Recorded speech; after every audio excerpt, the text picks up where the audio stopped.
there is a train. Let's see if this is working.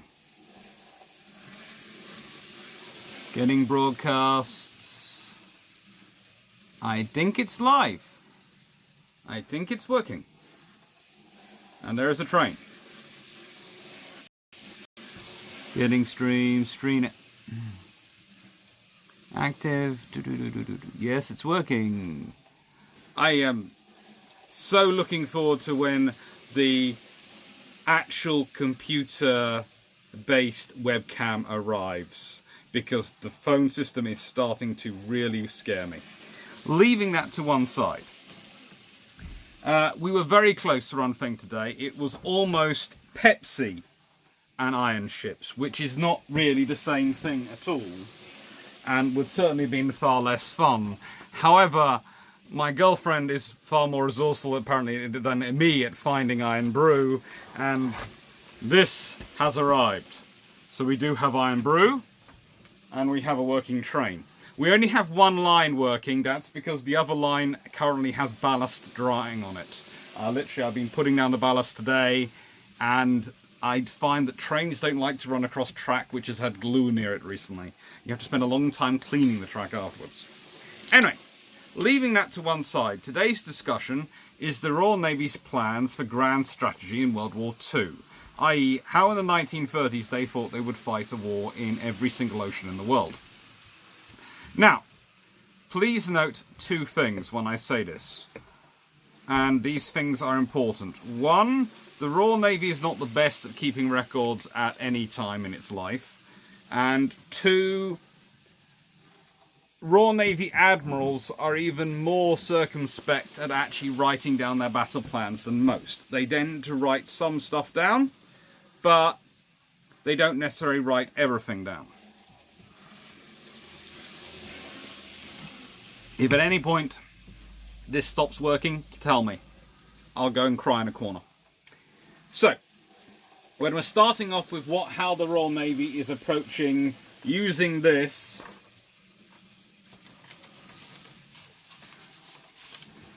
to protect this, so using this to protect this, you have to remember that the Royal Navy's first response is, why can't we just use this? The Royal Navy is thinking about a global war in terms of its worst case nightmare scenario. In fact, its worst case nightmare scenario isn't what happens in World War II. Its worst case nightmare scenario is Japan starts a war first, the entire fleet has made it over to fight Japan, they are currently in the middle of the war with Japan, then Italy starts something in the Mediterranean because they think it's going to be Italy more than Germany, and then Germany piles in after Italy. So, the Royal Navy's worst case scenario is Japan, then Italy, then Germany. Closely followed by Italy, Japan, Germany. Then followed by Italy, Germany, Japan. And finally followed by Germany, Japan, Germany, Italy, Japan. The reason for that is because those are the navies in terms of their order of capability as the Royal Navy rates them. I know. Traditional history and things like this, lovely, lovely example, would have you all think that the Royal Navy is spending most of the interwar years scared of Germany. They're really not. Germany is a threat, Germany is a problem. But Germany isn't the big thing they're scared of. Germany has a very small, in comparison, navy. Yes, they're investing. Yes, they're growing fast. And by 1939, okay, yes. But for most of the 1930s, really, Germany is a threat, but it isn't something which the Royal Navy is going to worry about its whole night. Japan will keep them up at night. Japan, though, is being dealt with by economic threats. Italy, because it can cause trouble. But did the RN cooperate with any other country? Right now. So, I'm going to tune the railway down just a tad. So, the RN wasn't really planning on cooperation with any other country. Theoretically, they were planning on cooperating with France in a war against Italy. But they also didn't have much faith also in France in a war against Germany. But they also didn't always have faith in that the French Navy would be employed. And there is something to be said for the fact that the Royal Navy plans, which were carried out at Meza, Kabir and other things, had been in the Royal Navy backlog of plans for possible war actions for quite a while. They were always slightly dubious of allies. They were even dubious of whether the Americans would get involved in a war with Japan. They thought they probably would get involved in a war against Japan, because that would suit the American strategic need. But they also had a feeling that the Americans, and there was a significant strand of American opinion which wouldn't be too unhappy for the Japanese to be beaten up by the Royal Navy and for the Japanese to beat up the Royal Navy, so that the Americans would then achieve total world domination and power without actually having to do any fighting themselves. The Royal Navy are not... That doesn't mean that the Royal Navy are thinking the Americans are bad. They're just thinking the Americans are realistic. And the Americans, for the Americans to achieve world domination without actually having to kill off a load of men and material themselves would actually be quite a clever thing to do. So, this is what the Royal Navy has to defend. This is what it has to think about in a global war. So what's its plans in its worst case scenario? How does it fight it? Well, then you have to look at the different generations of what are the Royal Navy ships they have available. You have the modernised fleet. You have the Queen Elizabeth classes, the battle cruisers, which have been modernised. You have the new King Georges being built. And you have the R's. Where do you need to put them? Where do you need to put your aircraft carriers? Where do you need to put your warships? This is why the Royal Navy's plan for any war against Japan was economic warfare, draw out their battle fleet and sink their battle fleet at night. Use carriers, use battleships, whatever's necessary, sink it at night. When they have good training, they have good skills, and the Japanese are at their weakest. Because the whole plan for getting back to Europe in time if there's a war depends upon actually having damaged the Japanese fleet enough that you can prosecute the war against them using cruisers and carriers and a small battle fleet. So you can move the battleships back to take on the Italian battle fleet, to take on the German battle fleet. In any scenario, the Royal Navy's idea of warfighting is to try and take off the battle fleet as quickly as possible. Taranto, as I often give as an example of this, is the Royal Navy basically going, right then, we've got to cover this convoy through the Mediterranean. We're going to launch 2 strikes. The strikes we have on file, the details we have on files, are anti-fleet strikes. Are taking out the Navy before they can fight a battle strikes. We don't care about the glory of fighting another Jutland, we just don't want to have to fight it strikes. Because if you fight a battle at sea, you run the risk of losing ships. And this actually happens. The Royal Navy does lose ships in World War II. They do lose ships fighting in World War II. So the Royal Navy would prefer to win a war without actually having to fight it.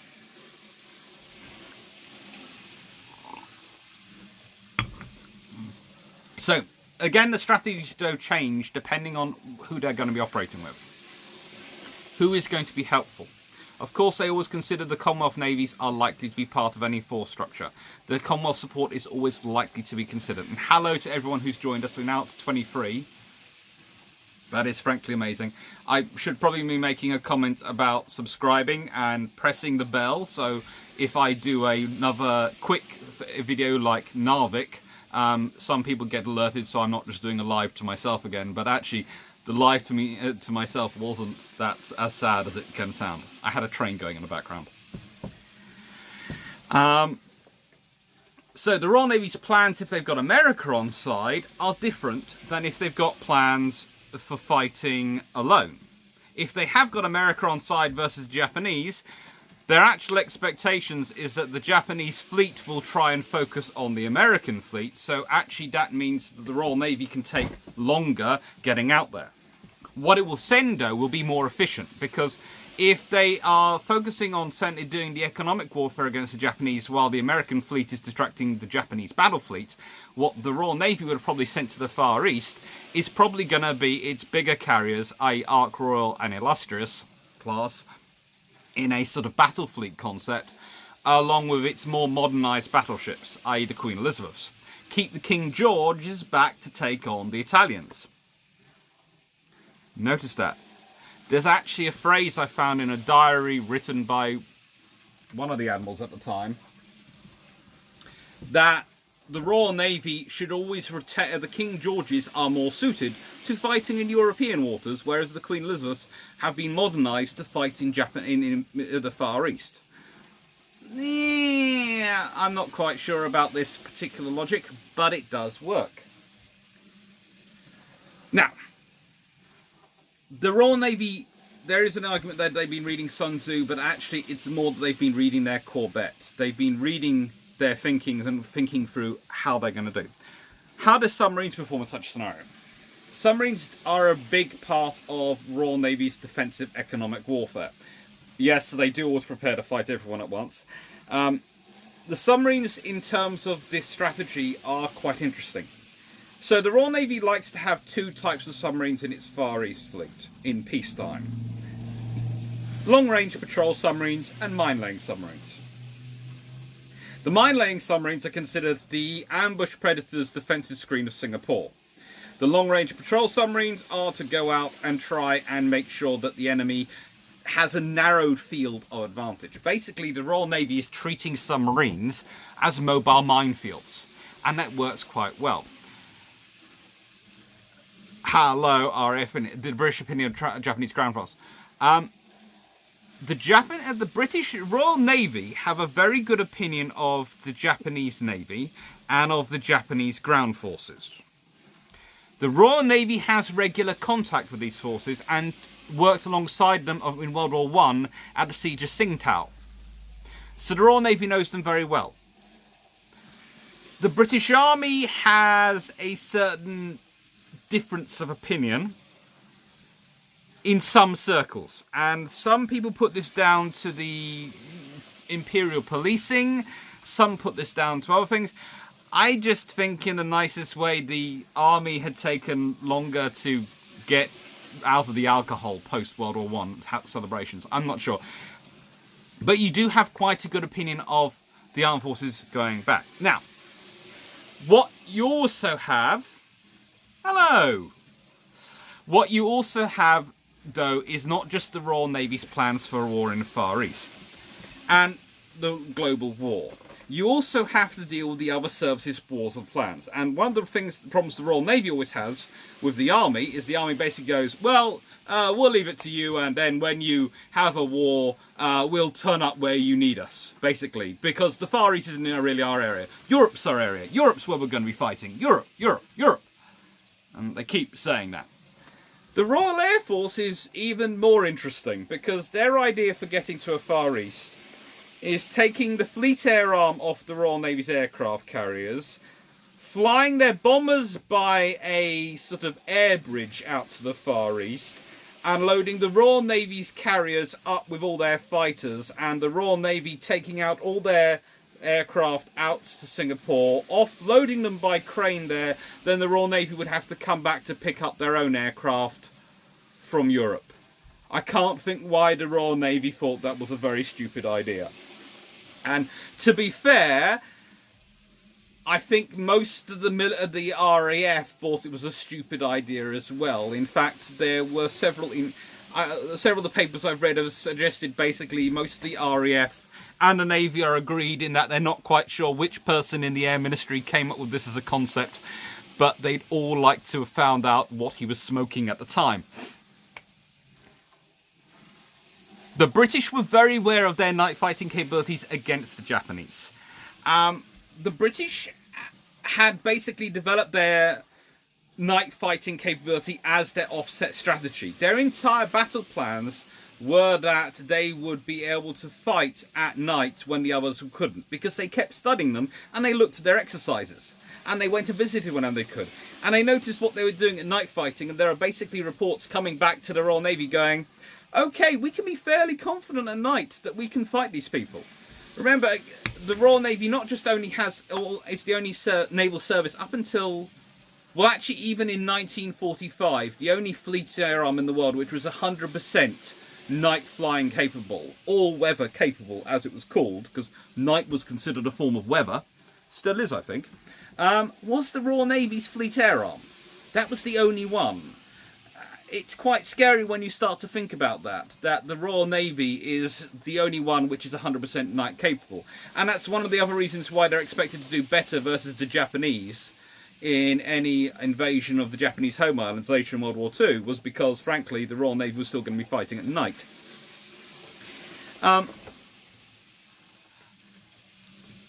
The RN, yeah, Boyd's book. The Royal Navy has a lot of estimates about what they think the USN can get up to. The trouble is the USN are even more prone to invention and development and evolution and playing around with designs than the Royal Navy is when they're building them. Witness the last conversations, HMS Savage.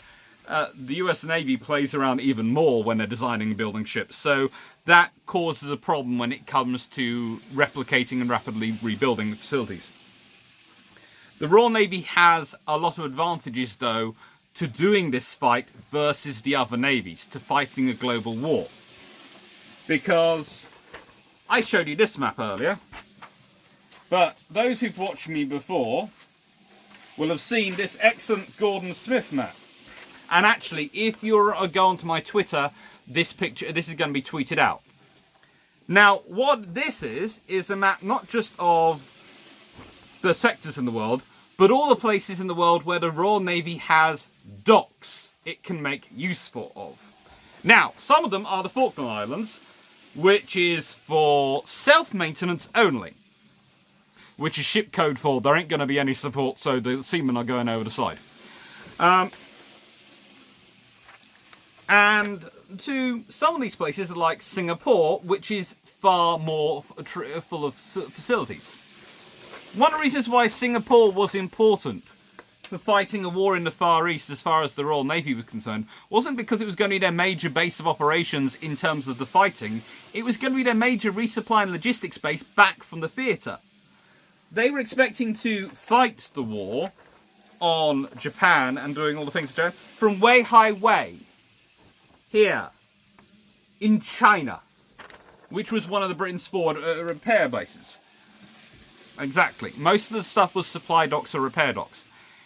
That was the other problem the Royal Navy had. Remember, when I've done discussions in the past on especially the Battle of the River Plate, on what the Graf Spee as a surface raider gets up to. The advantages of a surface radar are its abilities to go and deploy anywhere in the world. A submarine has far more limited range and resupply and operating times. It can't do the things the ship can. It doesn't have the crew to do all the maintenance stuff it can. A big warship can. But the big problem for the Graf Spee was it was so far away from home, its only logistics was the Altmark and what it could take off merchant ships it could capture, which wasn't really good. This is what the Royal Navy has for logistics. This is what the Royal Navy can base from. And the Royal Navy does have a fleet auxiliary. One of the things we often talk about when we're talking about World War II is we're going, oh, the Americans have this amazing fleet train that really does help their fleets move forward. And I've got a whole shelf of books down there which talk about nothing but that, and this one which is obsessed with it. The thing is, the Royal Navy had a pretty good fleet train as well, and it was developing it prior to World War II. The trouble is the Royal Navy's fleet train gets used a lot in World War II for taking the place of merchant ships which have been sunk at the beginning of World War II in the convoys. And then by the time they can start getting back and start building up the fleet train, people go, oh, you're now copying the Americans. And the British go, yeah, we are. Give us more.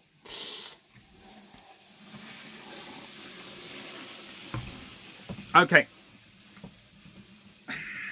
The Royal Navy was factoring in all its plans, land-based air power. In fact, one of the reasons why it was expecting to take so long to resupply out to here was that it felt that it was likely in this area that any war against Japan, Italy would start mucking up, and they might have to send their auxiliaries and units which they don't want to convoy and protect all the way around here. So they are looking at the whole time as land-based and land-based air power. But also, one of the interesting things is the Royal Navy is actually factoring not just their maritime air power, but their army aviation units. In fact, at one point you have some reports going through which suggest the Royal Navy is more worried about Japanese army aviation units, which are in China, than it is about the maritime air power which the Japanese would have in the South China Sea. Its theory is that anything that's in the South China Sea, especially in terms of the limited facilities they've managed to build up, can be, how do I put this phrase? One admiral uses the phrase, they will be smoted by Nelson and Rodney's guns. Basically, there is a firm belief in the Royal Navy that whilst you would need to provide air defence, most airfields can't survive being bombarded by a battleship for long. Again, the plan was to get in at night when they weren't, hang around at long range during the daytime, and then at night dash in and start blasting. So the Royal Navy's really thinking about how to use night. How much detail planning? Reckon for now. The answer to that question is the first battle plan for the attack on Taranto Harbour was drawn up in the 1920s. The Royal Navy had been planning for war with Italy pretty much as long as the Italians had a navy, and by the time that Mussolini came to power, they really did turn it on.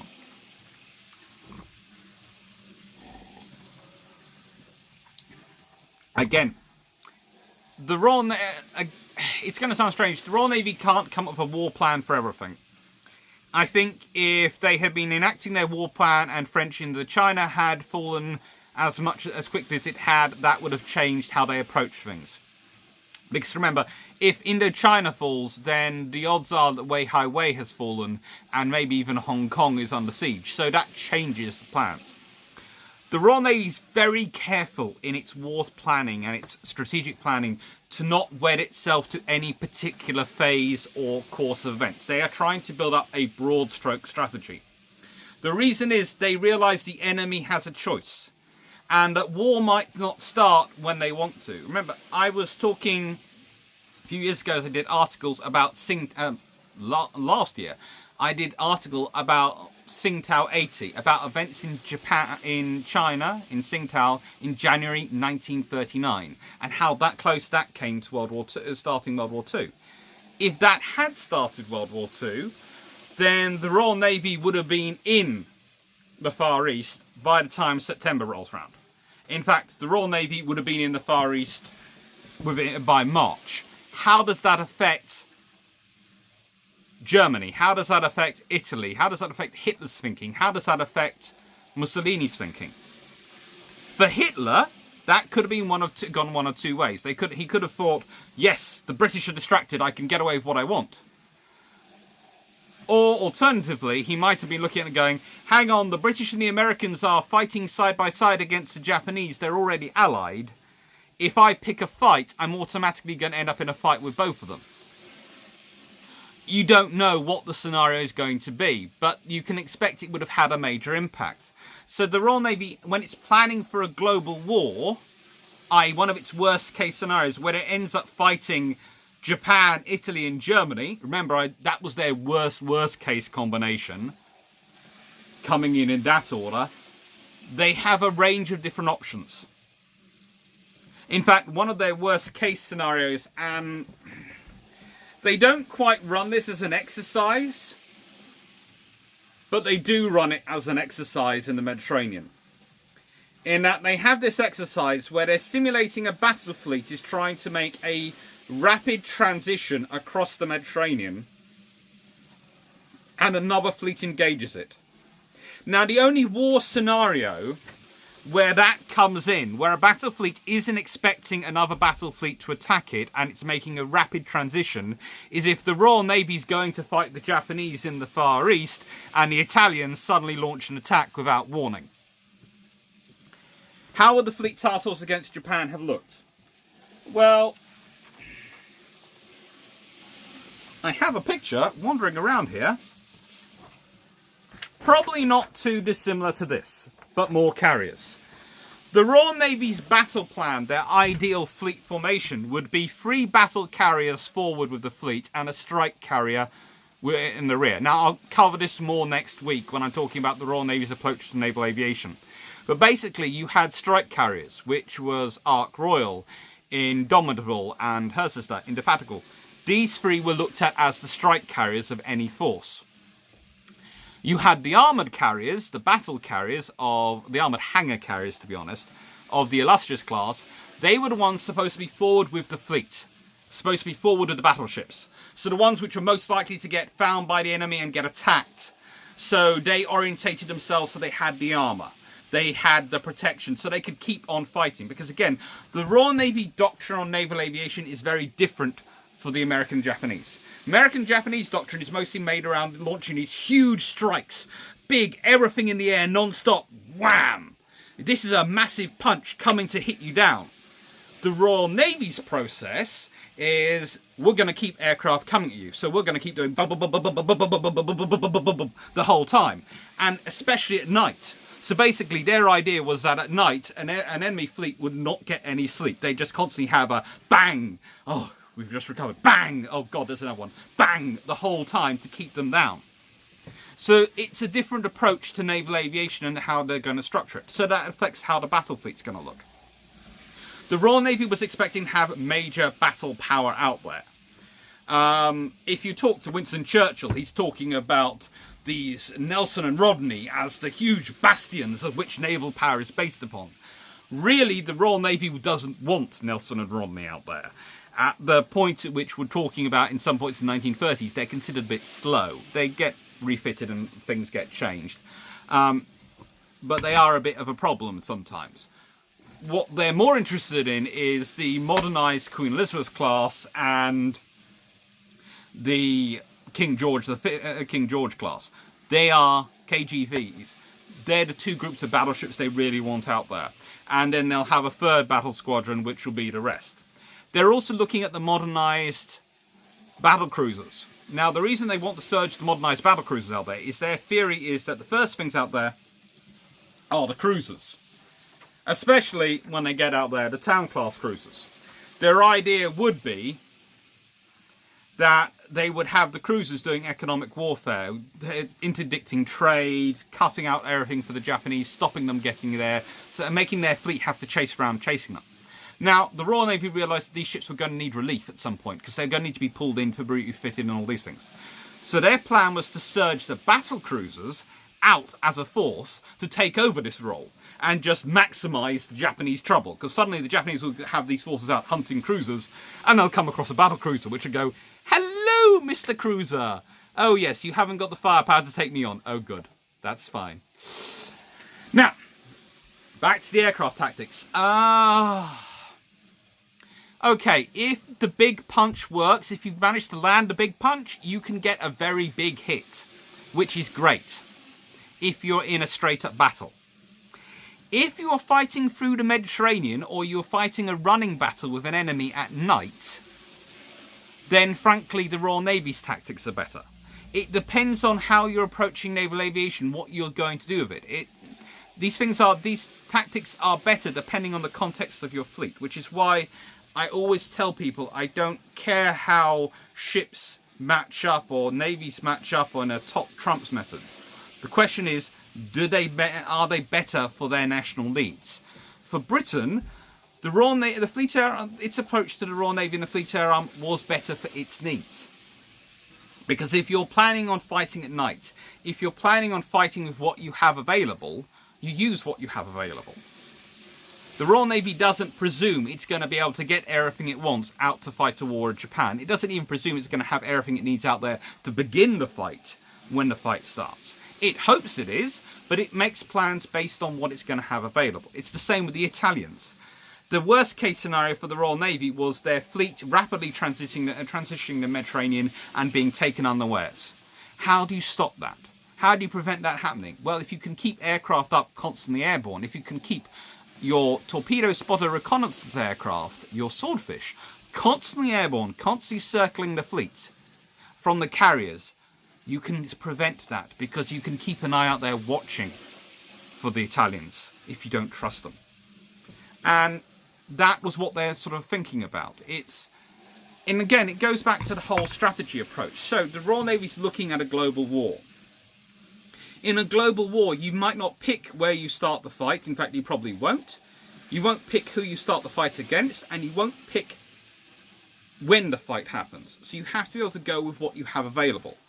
This is another problem the Royal Navy decided upon when it was designing its carriers that made it attracted to having the strength deck being the flight deck and being able to put some armouring on it, because it made each individual carrier more survivable. And the odds are these carriers again will be fighting, because we've talked about this. Where is the industrial hub that Britain can depend upon to repair its battleships and its aircraft carriers? Where is the facilities? Well, the industrial heartland of the United Kingdom is back here. That's their hub. So if they're fighting out here, they're fighting the other side of the world from their industry. This affects how they're developing things. When you're looking at the swordfish, people tell me it's out of date, it's all these things. But it's incredibly reliable and incredibly easy to maintain. You want to work this side of the world. You want to fly at night. All this distance away from this. It makes sense. The sword are going to fight on the other side of the world, but also they're preparing to fight everywhere.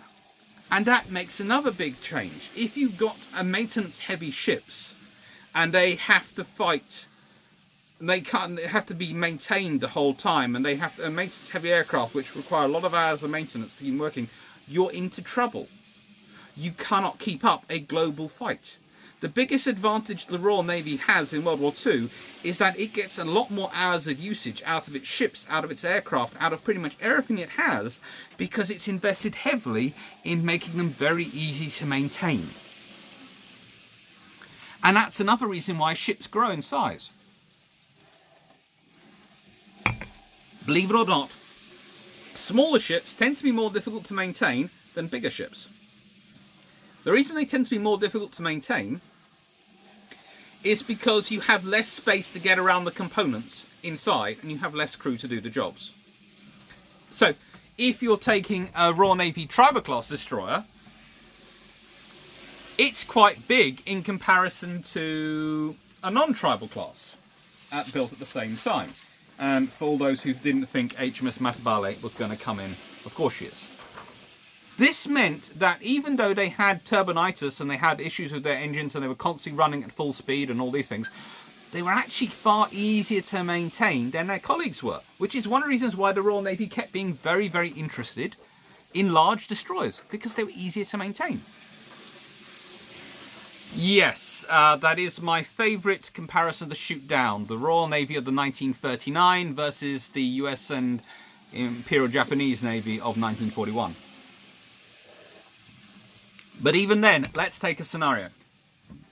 If the Royal Navy had been launching Pearl Harbor, what would the difference be? Let's say the Royal Navy ends up in a war in the Pacific against the Americans.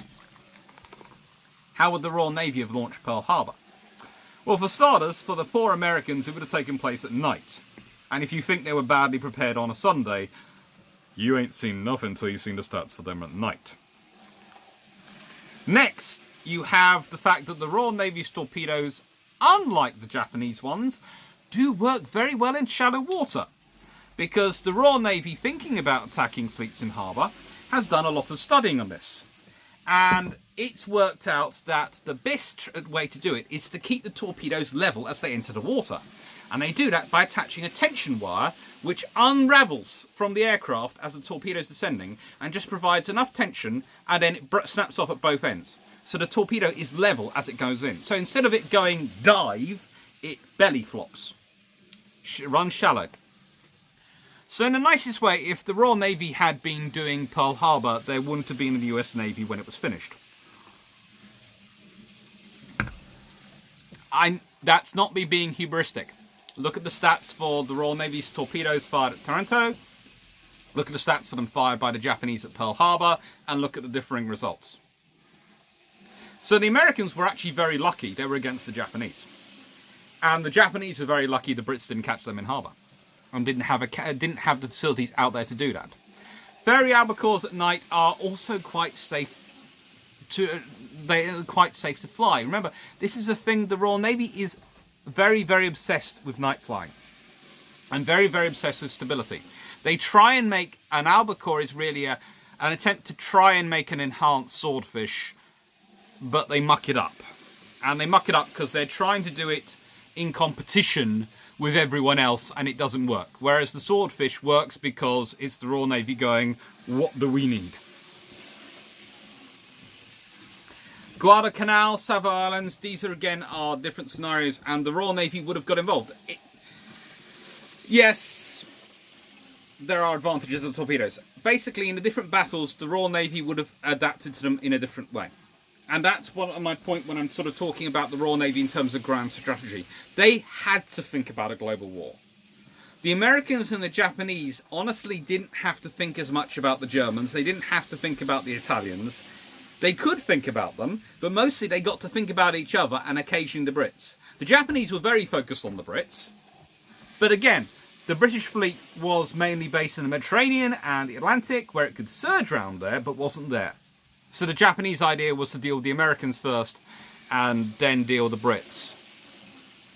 That kind of worked. But also there is a problem for the Royal Navy in this. In many ways, it's building its strategy on a house of cards.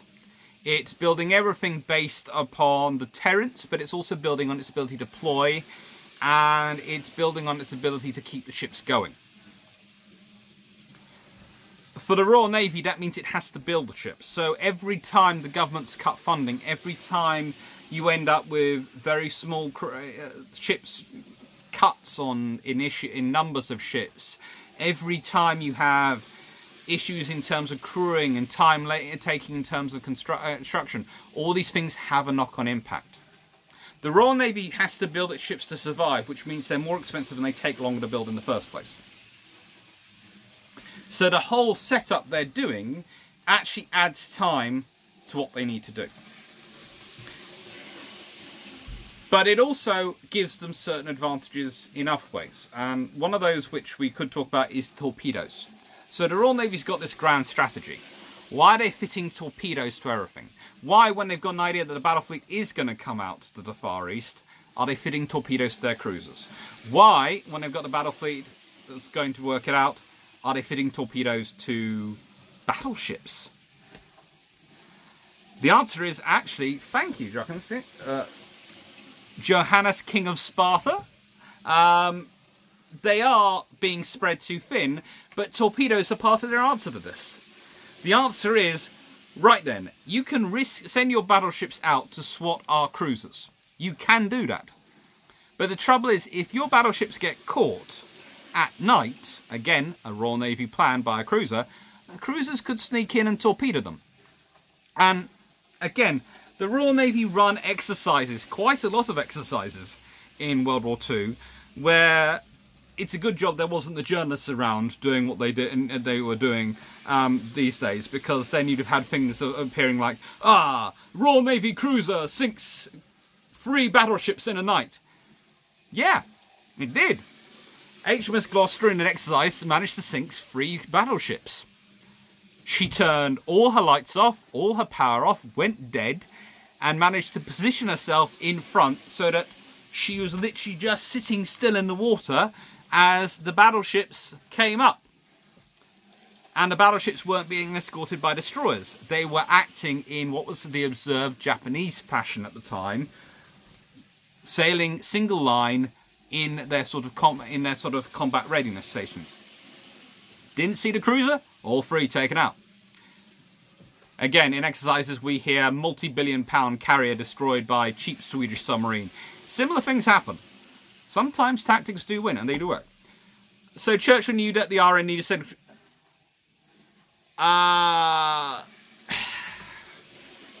Churchill knew the RN needed 70 cruisers, and he thought Singapore was fortified as well as it could be. You have to remember they are trying to make judgments on what to spend money on. The RN is making that case for them needing that money for the 70 cruisers. But the RAF is also saying, we can do this for X cost with this many planes. And the Army's going, oh, we don't need this. We would prefer this money spent elsewhere. So you constantly have these different competing visions of how to spend money. You can never criticize... A government can be criticised and should be criticised when it spends money stupidly. But in this case, they were not spending money because they didn't want to give any money to defence, but they were trying to work out what was the best value for defence, and there were competing visions. And the Royal Navy wasn't always the best at making its case. There's a step change in the 1930s. You know, prior to Henderson becoming Third Sea Lord, and this is why I consider him such a pivotal figure, Chatfield, who was the first Sea Lord at the time, had been having huge trouble getting through the defence spending needs for getting the next generation of aircraft carriers and the next generation of battleships built. And the reason was the Navy was losing out on the communication battle with the other services, with the members of Parliament, with the government, with the press.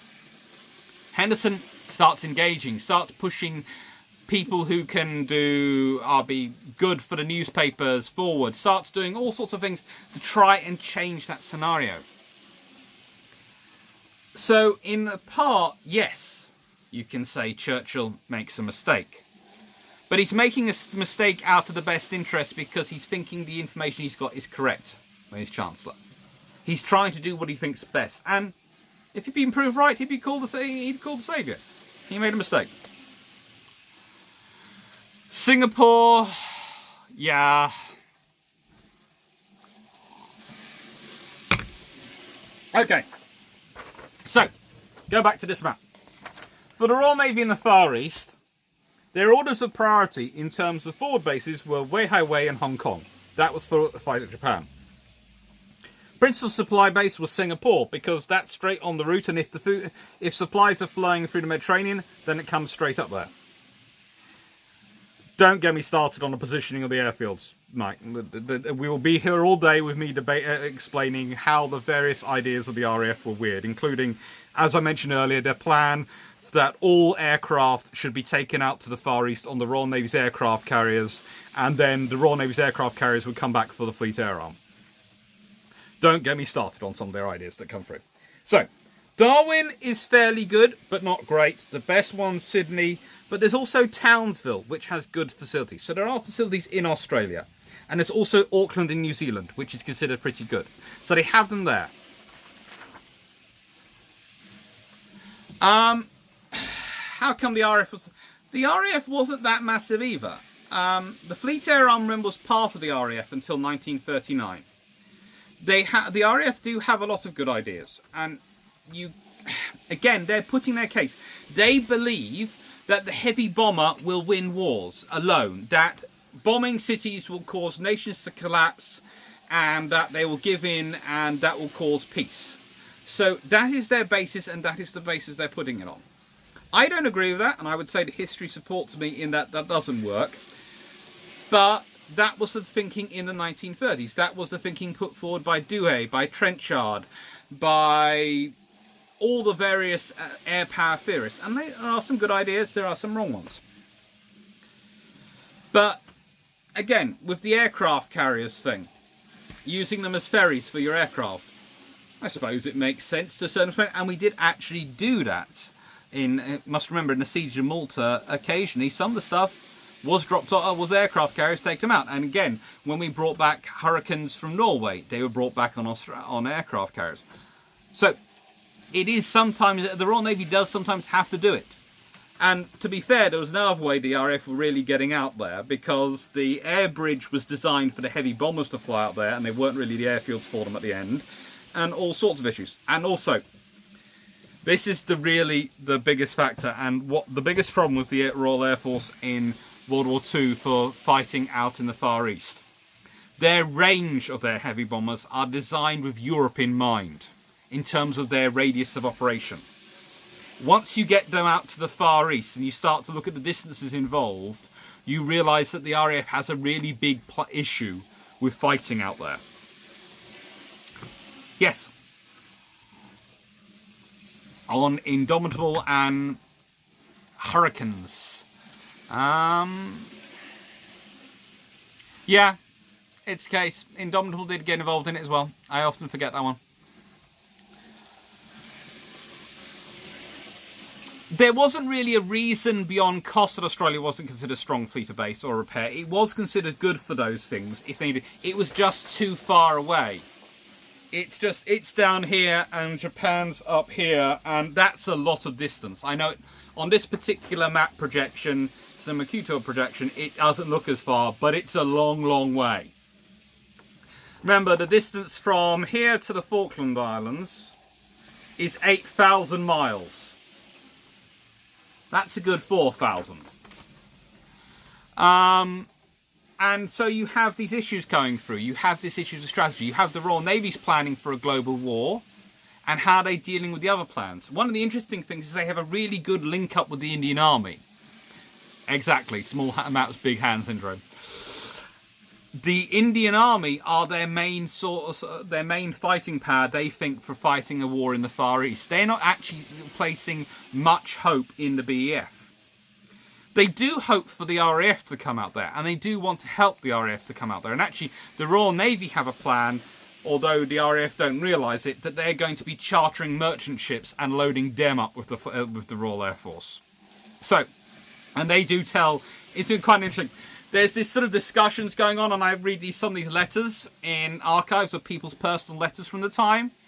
And it says, basically, don't tell the Air Ministry, but this is our plan. And the plans are being worked out between RAF Fighter Command and the Royal Navy, and are ignoring their own Air Ministry because they're finding that the Air Ministry is causing a problem of bureaucracy between them, and the Admiralty occasionally also is being a bit of an issue. So you've got actual officers in the various forces, in this case it is an Admiralty officer, is talking with Fighter Command about how to get their aircraft out to the Far East, and it's avoiding going through the Air Ministry. But I, of course, can't find any actual records in the archives for this, so it's entirely someone's letter, so it may or may not be true, so I have to preface it with, it's someone's letter. It could be them just talking smack to each other. It could be a real scenario. It's the life of a historian. If I've got it in archive documents, then I'm fairly sure it's accurate. If I've got it in someone's letters, I then need to find another source. So I need to find the other letters. And if the other letters haven't been saved, I don't know what's going on. Tyranny of distance in the Pacific and Far East is always the issue, yes.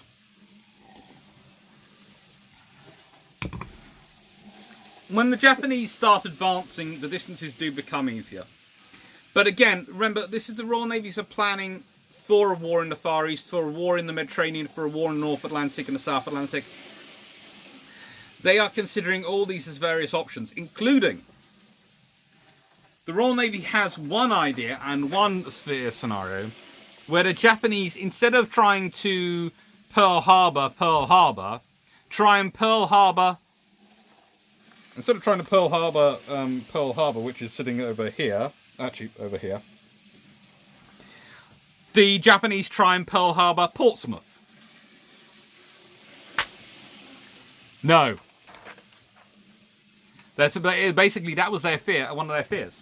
Common criticism of the RN into RN was it was two ocean navies supposed to be able to fight a free ocean war. No. I think in the nicest way the Royal Navy was a global navy. They weren't thinking about any particular oceans or even a two ocean navy. The Americans could have been a two ocean navy, but they weren't. The Japanese were a one ocean navy because they only had to really worry about one ocean.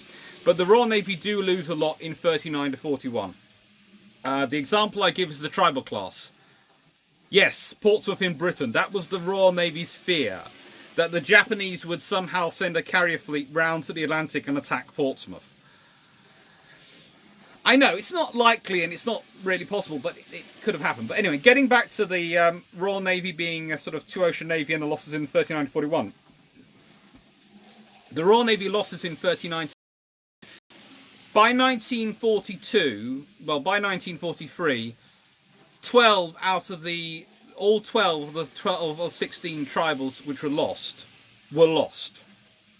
The Royal Navy literally lost 75% of its tribal class destroyers in 1939 to 1942.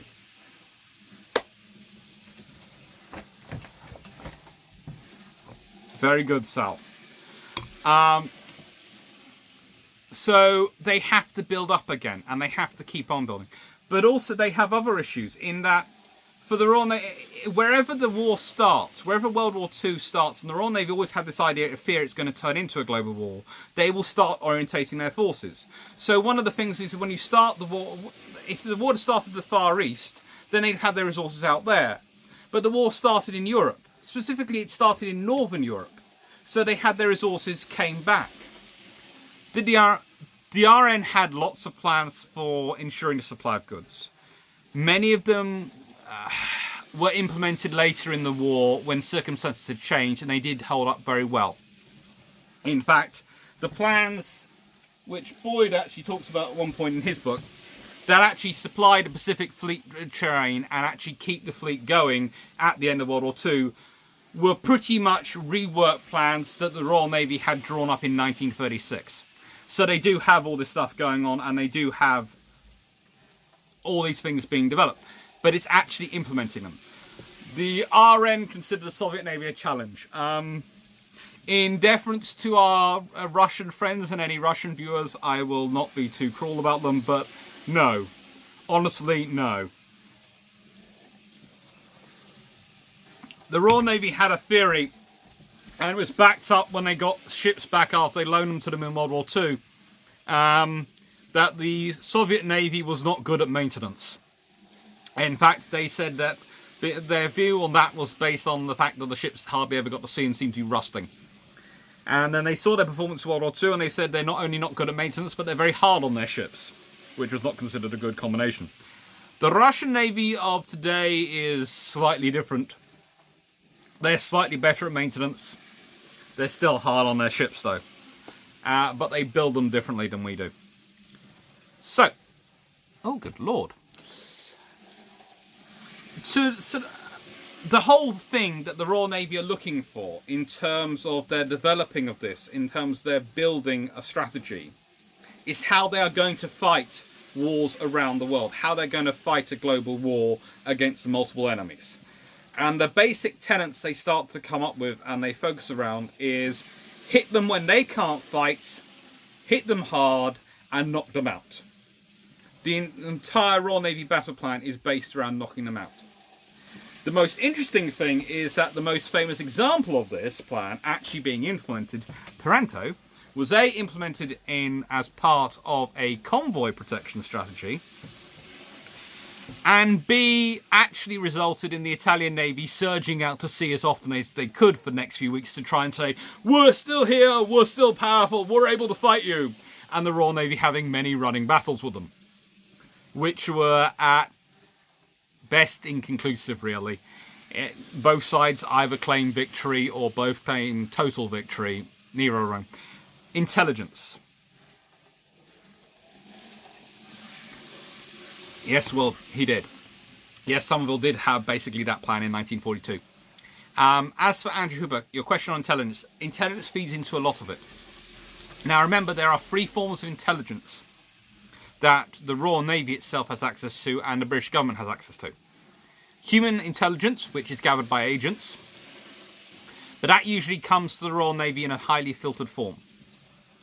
Personal intelligence. This comes from naval diplomacy and from British diplomats, chatting, watching and seeing quite a lot of stuff. And then you have electronic intelligence, which is the Royal Navy has a lot of radio direction finding equipment, a lot of listening electronic gear on their ships as standard, and they listen into the Japanese a lot when they're in the Far East. They spend a lot of time paying attention to them. So they have a lot of information coming that way. And they also do the same on the Italians. They actually have less on the Germans because the Germans don't talk as much on their radios. It's really annoying. There's actually one actual paper in the National Archives I can point to where basically a Royal Navy officer is complaining the Germans don't talk enough on their radios. It's annoying. The RN did send a lot to the Indian Ocean in 1942. The RN did send as much as it could out there. And the RN really does try and surge what it can to fight the battles it can fight. It isn't the fleet it would have liked to have sent, but it's the fleet it did manage to send. It's quite weird because in Andrew, your text goes along quite a lot on the screen on this phone. And currently my eyes keep being hidden behind it, which might explain some of the facial expression. The RN were preparing for U-boat wars quite heavily. They thought U-boats would be, well, submarines would be far more of a threat than even in some respects they were. But the trouble is they had an issue. They had ideas, and when I'm talking about sloops, which I think is... Let me just check it up. Sloops, which is on the 28th of April, so a week next, hang on. Yeah, a week next Thursday.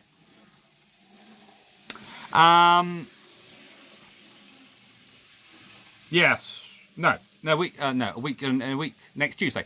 We'll be going into sloops a lot because the Royal Navy's trying to plan for submarine warfare by building as many escorts as it can that would fight the submarines. And that's where the sloops and corvettes and eventually the frigates come in. They're trying to think of having enough ships to do it.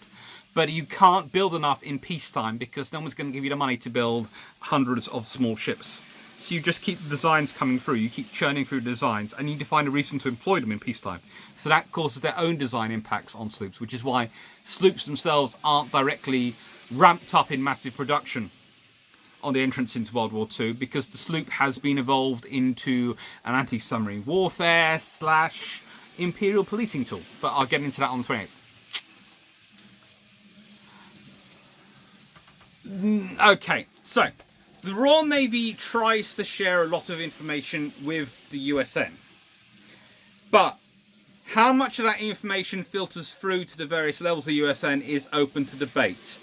Because there's always the worry that this might be the British trying to cause trouble, it might be causing this, it might be this. So there's all sorts of issues when it comes to it.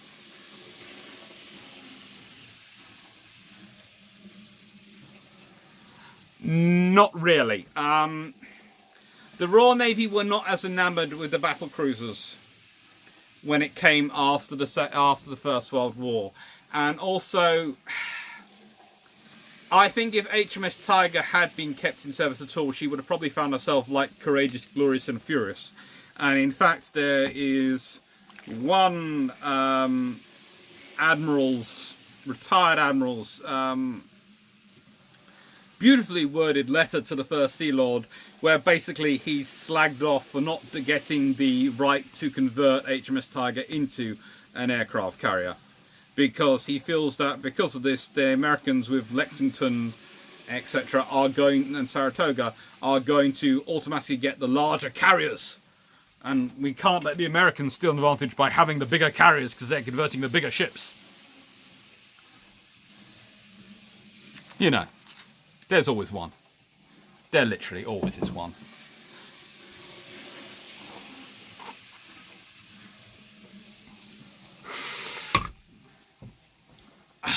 Yeah, lots of ships were used as dummy battleships, but that's more a case of a wartime emergency.